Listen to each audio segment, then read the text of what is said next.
इस मुसलमान के आपसे डर है? हिंदुस्तान का कोई मुसलमान आपसे डरता नहीं है। ना मैं डरता हूं, ना इस देश के नागरिक डरते हैं, ना कोई मुसलमान डरता है। डरते हैं तो हम संविधान से डरते हैं, जिसकी आप धज्जियां उड़ा रहे हो। आप क्या कर रहे हो संविधान के साथ? आप धज्जियां उड़ा रहे हो संविधान से।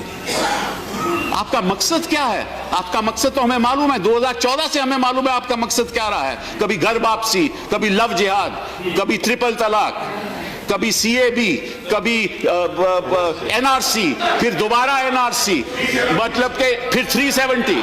आपका लक्ष्य हमें मालूम है, आपका लक्ष्य मालूम है, आपका नजरिया भी मालूम है। आप नाम से, किसी के नाम से पता करना चाहते हो इस देश में वो रहेगा या नहीं रहेगा। मैं आपने कहा कि वो जो मुसलमान यहाँ हैं उनको डर करने की जरूरत नहीं। किस मुसलमान के आपसे डर है? हिंदुस्तान का कोई मुसलमान आपसे डरता नहीं है। आप कहते हैं कि आपके प्रधानमंत्री जी सबका साथ और सबका विकास में विश्वास करते हैं। सबका विश्वास तो उन्होंने खो दिया, क्योंकि 2014 से लेकर अब तक सबका साथ उन्होंने कभी भी नहीं दिया। You are destroying the future of this country.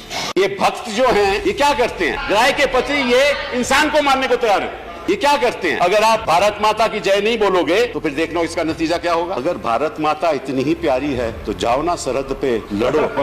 जाओ सरहद पे लड़ो, उनको बोलो लड़ो, ठीक है ना। अपने आदमियों को मारने के बजाय वहां जाकर एनिमी को मारो, फिर पता चलेगा कि भारत माता की आप सुरक्षा कर रहे हो। वो हिम्मत नहीं है आप में।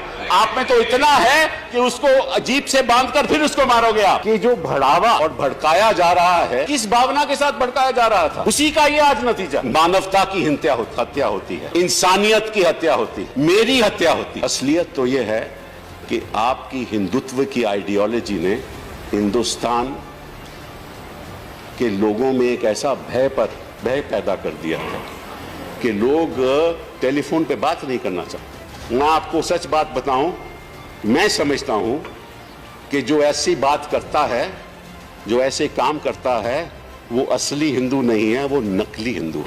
और अगर लड़ाई होगी आगे तो यहां और वहां की होगी, असली हिंदू और नकली हिंदू के बीच में होगी। 2017 में सबसे ज्यादा हत्याएं हुई हैं और ये कहते हैं कि हम गांव की रक्षा करना चाहते हैं। मैं आपको बताता हूं कि हरियाणा में मथाना जगह है एक, वहां एक गौ रक्षा की जगह है, वहां 50 गाय की मृत्यु हो गई।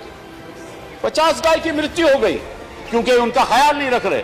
और जो गाय को सालाना मिलना चाहिए वो 600 रुपया है, हर गाय को 600 रुपया है। और ये कितना देते हैं? 150 रुपया।